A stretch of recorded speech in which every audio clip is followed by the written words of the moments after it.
নমস্কার বন্ধুরা। এতক্ষণে আপনারা হয়তো সবাই জেনে গেছেন যে কেন্দ্র সরকারের পক্ষ থেকে একটি ছুটির ঘোষণা করা হয়েছে। অর্থাৎ বৃদ্ধ বাবা মায়ের জন্য কেন্দ্র সরকারি কর্মচারীরা এই ছুটিটি নিতে পারবেন 1 মাসের জন্য। কিন্তু ছুটি যে নেওয়া হবে সেটা কোথা থেকে, সেই বিষয়টি এখনও পর্যন্ত অনেকের কাছে অজানা, বা অনেকে এখন হয়তো জানতেই পারেননি। সেই বিষয়টি আজকে আলোচনা করব যে ছুটিটা কোথা থেকে নেওয়া হবে।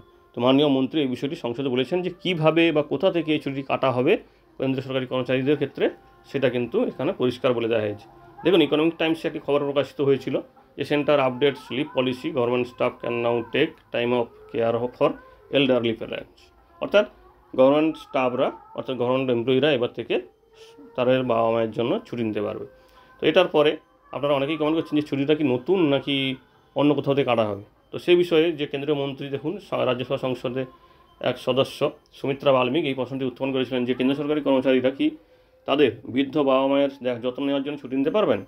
তো সেই বিষয়ে বৃহস্পতিবার রাজ্যসভায় কেন্দ্রীয় মন্ত্রী জিতেন সিং বলেছেন যে কেন্দ্র সরকারি কর্মচারীরা বয়স্ক বাবা মায়ের যত্ন সহ ব্যক্তিগত কারণে 30 দিন পর্যন্ত ছুটি নিতে পারবেন। চাকরির নিয়ম অনুসারে সরকারি কর্মচারীরা 30 দিনের ছুটির পাওয়ার অধিকারী, যা ব্যক্তিগত কারণে ব্যবহার করা যেতে পারে, যেমন বাবা মায়ের দেখাশোনা। এখানে একটা বিষয় খেয়াল করুন, এখানে কিন্তু বলা হয়েছে 30 দিনের ছুটি পাওয়ার অধিকারী যা ব্যক্তিগত কারণে ব্যবহার করা যেতে পারে এবং সেটাকে বাবা মায়ের দেখাশোনার জন্য ব্যবহার করা যেতে পারে। অর্থাৎ এটা কিন্তু কোনো নতুন ছুটি নয়। দেখুন কীভাবে বলা হচ্ছে যে central civil services leave rule 1972 অনুসারে কেন্দ্র সরকারি কর্মচারীদের জন্য অন্যান্য যোগ্য ছুটির পাশাপাশি 30 দিনের অর্জিত ছুটি, 20 দিনের অর্ধবেতনের ছুটি, 8 দিনের নৈমিত্তিক ছুটি এবং 2 দিনের সীমিত ছুটির ব্যবস্থা আছে। তো বয়স্ক বাবা মার যত্ন নেওয়ার জন্য যে ছুটিটা নেবেন কেউ, সেটা কিন্তু এই ছুটিগুলোতে কাটা হবে। অর্থাৎ বছরে যে 30 দিনের অর্জিত ছুটিটা এবং 20 দিনের অর্ধবেতন, 8 দিনের নৈমিত্তিক ছুটি এবং 2 দিনের সীমিত ছুটি, এই 4 প্রকারের ছুটি থেকে কিন্তু আপনি নিতে পারবেন এই 30 দিনের ছুটি। অর্থাৎ এটা কোনো নতুন ছুটি ঘোষণা করা হয়নি, শুধু একটা প্রভিশন বাড়ানো হলো বা একটা নতুন শর্ত যুক্ত করা হলো যে বাবা মায়ের জন্য আপনি নিতে পারবেন, কিন্তু কোনো নতুন ছুটি নয় সেই অর্থে। এবার দেখুন, এখানে বলা হয়েছে যে ছুটি ব্যবস্থাটি প্রতিটি কর্মচারীর জন্য একটি লিভ অ্যাকাউন্ট এর মাধ্যমে পরিচালিত হয়, যার প্রাপ্যতা প্রতি বছর 1 জানুয়ারি এবং 1 জুলাই অগ্রিম জমা হয়।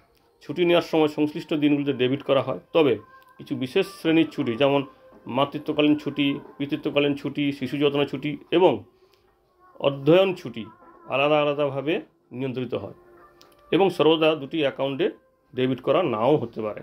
অর্থাৎ এই ছুটিগুলিকে আপনার 1 জুলাই এবং 1 জানুয়ারিতে আপডেট করা হবে। মানে পিতৃত্বকালীন ছুটি হোক বা পিতৃত্বকালীন ছুটি নয়, পিতামাতাকে দেখাশোনা করা যে ছুটিটা, সেটাও কিন্তু লিভ অ্যাকাউন্টেই যুক্ত হবে। এটা অন্য কোনো ছুটি হিসাবে গণ্য করা হবে না।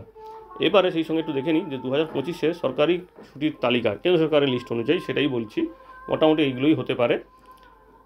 বড়দিনের ছুটি হচ্ছে, যে বড় ছুটিগুলি হচ্ছে সেটা হচ্ছে প্রজাতন্ত্র দিবস, স্বাধীনতা দিবস, মহাত্মা গান্ধীর জন্মদিন, বুদ্ধ পূর্ণিমা, বড়দিন, দশেরা, দীপাবলি, গুড ফ্রাইডে, গুরু নানকের জন্মদিন, ঈদ উল ফিতর, ঈদ উল জুহা, মহাবীর জয়ন্তী, মহরম, নবী মুহাম্মদের জন্মদিন এবং এই ঈদে মিলাদ, এই দুটি একই জিনিস। তো এই বিষয়টি মোটামুটি খবর প্রকাশিত হয়েছে, তাই আমরা দিলাম। সেই সঙ্গে তো অবশ্যই লোকাল ছুটি আছে, অর্থাৎ রাজ্য সরকারের ছুটি আছে। তো এই ছুটির যে বিষয়টি, যেটাকে বলা হয়েছে যে নতুন ছুটি বলে অনেকে বলছে, এটা কিন্তু নতুন ছুটি নয়। তো এই বিষয়ে আপনার কি মতামত অবশ্যই কমেন্ট করে জানাবেন। ধন্যবাদ।